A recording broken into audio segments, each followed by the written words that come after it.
बच्चों, आज हम ये जो हमारा 6 चैप्टर है मूर्ख भृत्या, इसकी प्रश्नोत्तर कर लेते हैं। ओके, देखिए पहला प्रश्न है आपका, भृत्या कीदृश आसीत्। कीदृश माने कैसा, भृत्या माने आपको मैंने पढ़ाया था ना, भृत्या माने नौकर। तो नौकर कीदृश आसीत्, नौकर कैसा था। तो इसका आंसर हम जाएंगे अपने पिछले पेज पे, उसमें है कश्चित नगरे एका धनिका वसति। इसमें आपने देखा होगा ना, अपनी पुस्तक में देखिए आप। ओके, पुस्तक में देखिए कि किसी नगर में एक धनिक वसति, इसमें माने धनिक रहते थे, सेठ जी रहते थे। और तस्य एक आज्ञाकारी परम मूर्खा भृत्या आसीत्। देखिए ये आपका आंसर है। आप कैसे लिखेंगे कि भृत्या कीदृशा आसीत्, नौकर कैसा था। तो लिखेंगे तस्य, उनका नौकर, भृत्या एक आज्ञाकारी परम मूर्खा भृत्या आसीत्। उनका नौकर आज्ञाकारी तो था पर साथ में मूर्ख था। ओके, पहले प्रश्न का उत्तर आपने सुना। और जब आप चैप्टर में जाएंगे तो फर्स्ट लाइन के बाद ही, फर्स्ट ही लाइन से शुरू हो जाती है, तस्य एक आज्ञाकारी परम मूर्खा भृत्या आसीत्। उनका जो है एक आज्ञाकारी पर मूर्ख नौकर था। ये प्रश्न का उत्तर हो गया फर्स्ट। ओके, धनिका से पुत्रा के माने तुम आदिशति, मतलब धनिक के पुत्र ने उसको क्या लाने के लिए कहा। धनिक का पुत्र था ना, और उसको नौकर को कुछ लाने के लिए कहा था। तो हम जाएंगे पीछे, अनांतरे मतलब कुछ दिनों बाद धनिका से पुत्रा। देखिए पहला पैराग्राफ निकलेगा, दूसरा निकलेगा, तीसरे ही पैराग्राफ में आपको है धनिका से पुत्रा। धनिक के पुत्र ने एक बिडाल शावकम आनय इति भृत्या आदिशति, ऐसा उस नौकर को आदेश दिया कि एक बिडाल शावक जो है आप लेकर आओ। बिडाल शावक बिल्ली का बच्चा उसने पाल रखा था, उसको लाने के लिए उसने आज्ञा दी थी उसके पुत्र ने। और भृत्या दुग्धम कथम आनयति, भृत्या जो है नौकर, वो दूध कैसे लेकर आया। कथम कहाँ से, आनयति माने लेकर आया। बताइए, दूध के विषय में आपको मैंने पढ़ाया था ना कि उसने सह आपणम, कहाँ से, आपणम गत्वा पात्रे दुग्धम नीत्वा और पात्रम दोर्केण बद्ध्वा च कर्षति। कैसे लेकर आया था, उसने पात्र को रस्सी से खींचा। आपणम गत्वा माने मार्केट गया, आपणम माने बाजार होता है संस्कृत में, बाजार गया। और पात्रे दुग्धम नीत्वा, और पात्र में तो दूध को लिया, परंतु जो है दोर्केण बद्ध्वा च कर्षति, उसने एक रस्सी से बांधकर उस दूध के बर्तन को खींचना शुरू कर दिया। भृत्या दुग्धम कथम आनयति, आप बोलेंगे ना, तो भृत्या दुग्धम आपणम आनयति, लेकर आया। धनिका निराशो भूत्वा किं वदति, वो जो धनिक था वो निराश होकर क्या बोलता है। चा आपका क्वेश्चन है। ओके, घा वाला घा, काखा गा घा। धनिका निराशो भूत्वा किं वदति, धनिक निराश होकर उससे क्या बोलता है भाई। उससे बोलता है कि आज्ञापालक जो वो था, उससे बोला धनिक कि वो महापंडित दूरम अपसर कृष्णम भवतु ते मुखम। कहा कि अरे महापंडित बहुत ही परेशान हो गया, उससे निराश होकर बोला। निराश भूत्वा धनिका, निराश होकर धनिक ने कहा, वदति माने कहना, कि भो महापंडित, अरे महापंडित, दूरम अपसर, दूर हो जाओ यहाँ से, कृष्णम भवतु ते मुखम, और काला कर लो अपना मुख। ओके, उसके बाद लास्ट आपका है भृत्यः मुखम केन लिप्यति, जो नौकर था उसने अपने मुख को किससे लेप लिया, किससे उसने काला किया। तो इसका आंसर आप जो है कर लीजिए, लास्ट वाला ही पैराग्राफ है। लास्ट वाला है कि भृत्या बहि गत्वा, नौकर बाहर जाकर, कंजलेन मुखम संलिप्य प्रत्यागच्छति, उसने काजल से अपने मुख को लिम्प्यति माने कैसा कर लिया, लेप लिया, काजल अपने मुख में लगा लिया। भृत्या मुखम केन लिप्यति, भृत्यः और अपने मुख को संलिप प्रत्यागच्छति। तम एवं विलोक्य धन का स्वभालम, और उसे देखकर जो बहुत ही दुखी हुआ था। केन लिपित किससे लेप लिया, तो आप इसमें बस कंजलेन कर लो, काजल से अपने मुख को उसने लेप कर लिया था। ओके, ये हो गए आपके जो है प्रश्न उत्तर आपको समझ में आए होंगे। इसको मैं क्लासरूम में भी कराऊंगी कल। हाँ, अभी आप लोग को आगे चैप्टर पढ़ाने से फ़ायदा नहीं, इसलिए मैंने वीडियो बंद कर दिया ना। का सबसे पहला आप देखिए इसका रिक्त स्थान जो है हमारे, रिक्त स्थानानि पूर्यत माने पूरा करेंगे रिक्त स्थान को। तस्य एकः आज्ञाकारी परम मूर्ख भृत्यासी। पहली लाइन थी ना कि उसके पास एक आज्ञाकारी, किसके पास, सेठ के पास आज्ञाकारी, परंतु मूर्ख भृत्या माने नौकर था। ओके, खा है आपका धन का, तम लवण माने तुम आदिशति, मतलब धनिकहा उस धनिक ने, तम माने उसे, लवण माने तुम, लवण माने होता है नमक, आने तुम माने लाने को, आदिशत माने आदेश दिया। धनिकहा तम, धनिक ने उसको, किसको, नौकर को, क्या लाने के लिए बोला था, मैंने आपको पढ़ाया है, लवणम लाने के लिए। ओके, भविष्य वस्तुनी, भविष्य में कोई भी वस्तु, जब नमक फैल जाता है, वो फटे पुराने कपड़े में नमक लेकर आता है और नमक फैलता है, तो उसने क्या कहा, भविष्य वस्तुनी, भविष्य में कोई भी वस्तु, मंजूषायाम ताले में बंद करके, वाने तप्य, ताले में बंद करके आप लाओगे, बक्से में, मंजूषा बक्से में रखकर ताला बंद करके आप एव आने तो माने लाएंगे। उसके बाद उसने क्या किया था, क्या लाया था ताले में, बिल्ली का बच्चा, जिसकी सांसें रुक गई थी बक्से में रखने से। फिर उसने कहा भवतु ते मुखम, अपना मुख कैसा करिए आप, तो इसमें आपने देखा कृष्णम, काला कर लीजिए, भवतु तम मुखम, अपने मुख को आप काला करिए।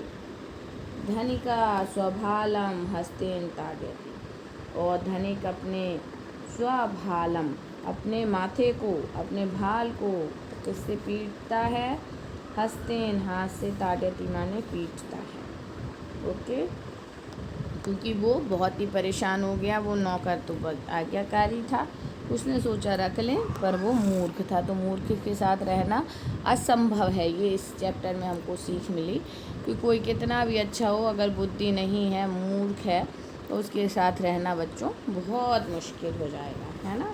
धनिका वसती, इसमें धनिका रहता था। अब हमारे चैप्टर को हमने पढ़ा तो क्या जाना था, कोई ग्राम में रहता था, नगर में रहता था, या महानगर में रहता था।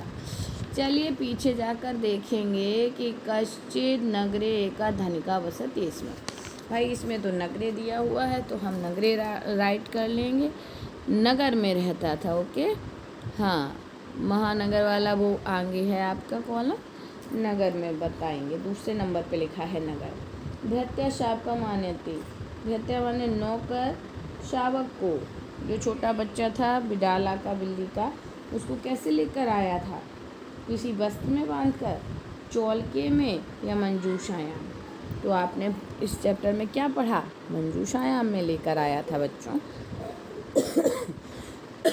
सॉरी, नेक्स्ट है धनिक स्वभालम ताड़यति, धनिक ने अपने भाल को, मतलब अपने सिर को कैसे पीटा, दंडेन से, हस्तेन से, या पुष्पेण से। डंडे से नहीं मारा था अपने सिर को, पुष्प माने फूल से नहीं मारा था, हस्तेन अपने हाथ से ही पीटा कि हे भगवान, ये कैसा नौकर है, मैं इसके साथ कैसे रह सकता हूँ। अगला है आपका निम्नलिखित वाक्यों को संस्कृत में लिखिए। ओके, ये देखिए आपके चैप्टर से ही छोटा छोटा वाक्य है, उसको मैं कराऊंगी। किसी धनी सेठ का एक मूर्ख नौकर था। तो किसी की संस्कृत क्या होती है बच्चों, कश्चित, धनिक, धनिकस्य, एकः, एक को एकः बना दीजिए, मूर्ख को मूर्खः, नौकर था, नौकर की होती है संस्कृत भृत्यः, और आसीत माने था। तो हमने वाक्य बनाया कि कश्चित धनिकस्य एकः मूर्खः भृत्यः आसीत्, किसी धनिक के यहाँ एक मूर्ख नौकर था। वह नौकर अपने स्वामी की आज्ञा का पालन करता था। देखिए हिंदी में अनुवाद ऐसे तो बुलाया था मैंने। सहभृत्या वह नौकर, सहभृत्या स्वामिना अपने मालिक का, आज्ञाम पालयति इसमें मालिक की आज्ञा का पालन करता था। सेठ ने उसे बाजार से नमक लाने के लिए कहा। तो इसका अर्थ होगा धनिकः तम, तम माने उसे, आपणात माने बाजार से, लवणम माने नमक, आनुतुम माने लाने के लिए, अकथयत कहा। उसने क्या कहा था? बाजार से नमक लाने के लिए सेठ ने कहा था। सेठ ने उसे समझाया कि नमक बर्तन में रख कर लाना चाहिए।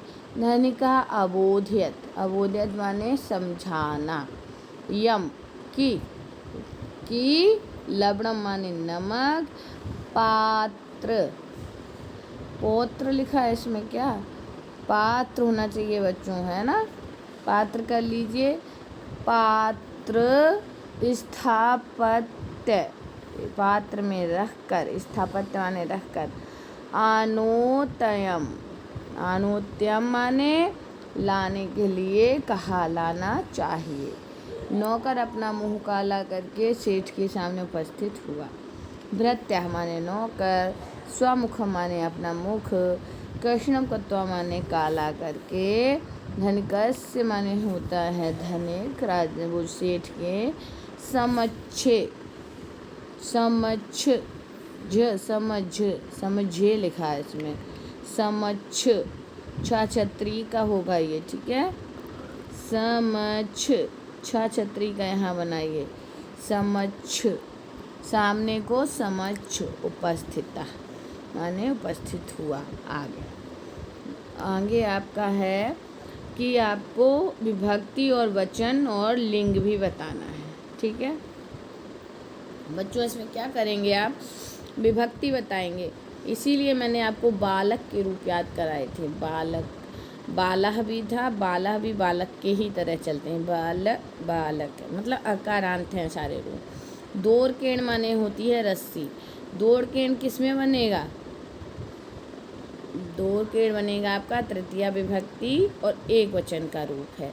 और रस्सी क्या आएगा? रस्सी बांध ली है, रस्सी से बांध लो, तो इसमें आएगा आपका लिंग, आएगा आपका स्त्रीलिंग है रस्सी, रस्सी डाल दी।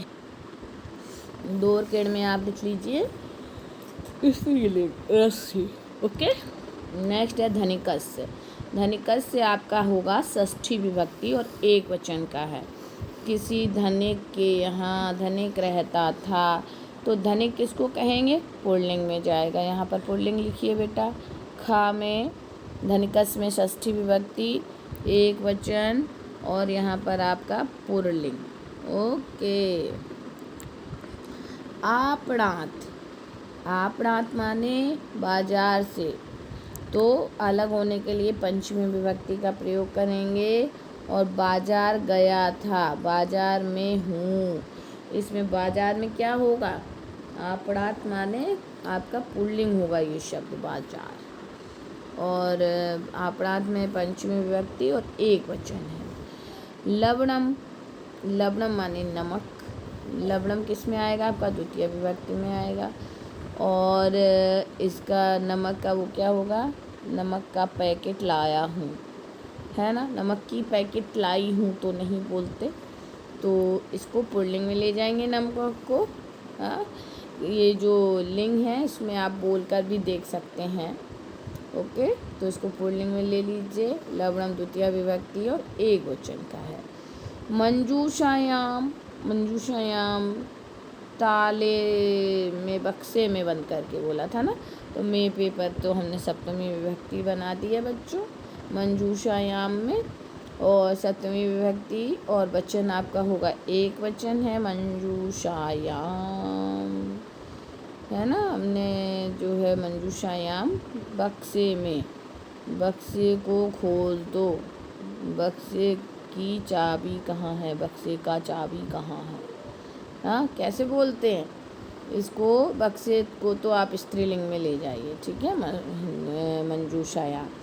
और भृत्याय, भृत्याय माने तो नौकर है। भृत्याय में चतुर्थी विभक्ति डाल दीजिए, एक वचन डालेंगे। और भृत्याय क्या है? नौकर। स्त्रीलिंग में तो हम जानते ही नौकरानी बोलते हैं, तो नौकर तो पुल्लिंग हो जाएगा, तो आप इसमें लिख लीजिए पुल्लिंग। ओके। मंजूषाया सम्यक अप्ययम कुरुत। मंजूषाया का सम्यक माने मंजूषा में जो उचित अव्यय का प्रयोग है उसको कीजिए। कैसे करेंगे? वही है, एव है, परम है, कदापि है, यथा तथा है, कश्चित है। इसमें से आप सम्यक अव्यय, अव्यय क्या होते हैं बेटा? अव्यय शब्द, अव्यय शब्द आपको बताऊं, जिन शब्दों का प्रयोग हर जगह स्त्रीलिंग, पुल्लिंग और नपुंसकलिंग हर जगह एक सा ही होता है, उनको अव्यय शब्द कहते हैं। जो व्यय माने खर्च नहीं होते हैं, बदलते नहीं हैं, वो अव्यय शब्द हैं। जैसे बही का बाहर, ठीक है। उचित अव्यय का प्रयोग हमने किया था मंजूषा में। मंजूषा माने होता है वही ताला में बंद करके बक्सा बोलते हैं ना, बक्से को। बही माने बाहर ले जाओ, ए माने ही होता है, परम माने बहुत अधिक है, कदापि माने कभी नहीं, यथा तथा माने यहाँ वहाँ, और कश्चित माने कस्मिश्चित माने किसी स्थान पर रख दो बक्से को, तो ये प्रयोग उसके हो जाएंगे। अब आगे आपसे कहा है कस्मिश्चित देशे एका नृपा आसीत्। किसी देश में एक राजा रहता था, है ना। कस्मिश्चित यहाँ पर आप प्रयोग कर सकते हैं। देशे एका नृपा आसीत्, एक राजा था। बाहर एक राजा था, नहीं प्रयोग होगा। ए परम कदापि, तो यहाँ किसी देश में एक राजा था, ये सबसे लास्ट वाला इस वाक्य में कामे भरना आपको ठीक लग रहा है। ते पठन, उसने उत्तीर्ण ना अभवन, उसने बहुत पढ़ा। तो परम माने होता है परंतु, ये एक अव्यय शब्द है परंतु। तो ते अपठन, उसने पढ़ा, और परंतु वो उत्तीर्ण ना अभवन, पर वो उत्तीर्ण नहीं हुआ। यहाँ पर ये प्रयोग कर सकते हैं। असत्यम ना माँ वद, माँ माने नहीं, असत्य नहीं बोलें। कैसे नहीं बोलें? इसमें कदापि भर सकते हैं, कदापि असत्यम ना। कदापि माने कभी भी आप असत्य ना बोलें। यथा परिश्रमम, जैसा परिश्रम करेंगे, तथा फलम, वैसा ही हमको फल मिलेगा, है ना। अब एग्ज़ाम हुए हैं अभी आपके, कई बच्चों के अच्छे नंबर हैं, वो पेपर पाके खुश हो जाते हैं, कई बच्चे परेशान हो जाते हैं, नंबर पाके और परेशान होते हैं। तो यथा परिश्रमम तथा फलम, हमारी संस्कृत में कहा गया जैसा आप परिश्रम करेंगे वैसा आपको फल मिलेगा। इसमें जो है, जो बच्चे, और एक दिन में परिश्रम करने से कुछ नहीं होता, निरंतर पढ़ना। जिस दिन मैडम चैप्टर पढ़ाएं, आपने थोड़ा सा घर पे पढ़ लिया, थोड़े से वर्ड मीनिंग देख लिए, तो दिमाग में जो है सेट होता जाता है कोर्स आपका। पर एक दिन में आप चाहो कि पेपर आ गए, अब क्या करें, अब क्या करें, तो वो क्या ही क्या हो जाता है, ठीक है। यथा परिश्रम तथा फलम, जैसा आप परिश्रम करेंगे वैसा आपको फल मिलेगा। सत्यमेव जयते, सत्यमेव जयते बोलते हैं, ये भारत का उद्देश्य है कि सत्य ही जय होती है, सत्य की जय होती है। ये किसका है उद्देश्य? ये गीता का है, सत्यमेव जयते। गीता में कृष्ण ने, कितने कम लोग थे पांडवों के, लेकिन किसकी जय हुई? सत्य एव, सत्य की ही विजय होती है अंत में। सा विद्यालयात् बहिः गच्छति, वह विद्यालय से बाहर, गच्छति माने जाता है। यहाँ पर आपको वही भर दिया मैंने, ओके। तो इन वाक्यों में अपने अव्यय शब्द मैंने आपको बता ही दिया है, जो खर्च नहीं होते, मतलब किसी भी धातु, लिंग और वचन में एक ही जैसे प्रयोग होते, उनका अपना स्वरूप परिवर्तित नहीं होता है। उसके बाद निर्देशानुसारेण लकार परिवर्तन करो, आपको लकार परिवर्तन करनी है। ये किस लिए बेटा? क्योंकि आप लकार याद करें। मैंने अभी एग्ज़ाम दिया तो उसमें आप लोगों को लकार की बहुत कम नॉलेज है बच्चों।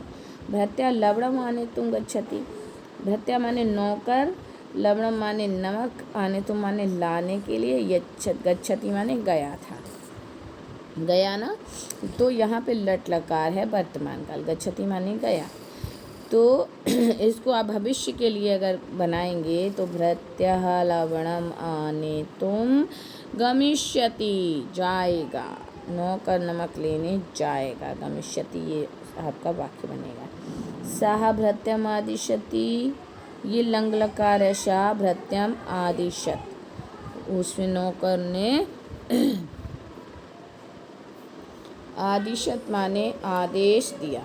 सा मूर्खा अस्ति, सः मूर्खा भविष्यति, सः मूर्खा भविष्यति, वह मूर्ख होगा। पशून् दौर्केण बद्ध्वा आनयत्, पशून् दौर्केण बद्ध्वा आनयतु, इसे लोट लकार में परिवर्तित करना था। और दुग्धम त्वं दुग्धम आनय, तुम दूध लाओ, इसको लट लकार में प्रयोग करेंगे, त्वं दुग्धम आनयसि, आप दूध का पात्र लेकर आओ, आनयसि हो जाएगा। ओके, तो हमने क्या जाना कि ये टॉपिक तो हमारा ख़त्म हो गया। ओके, धन्यवाद बच्चों।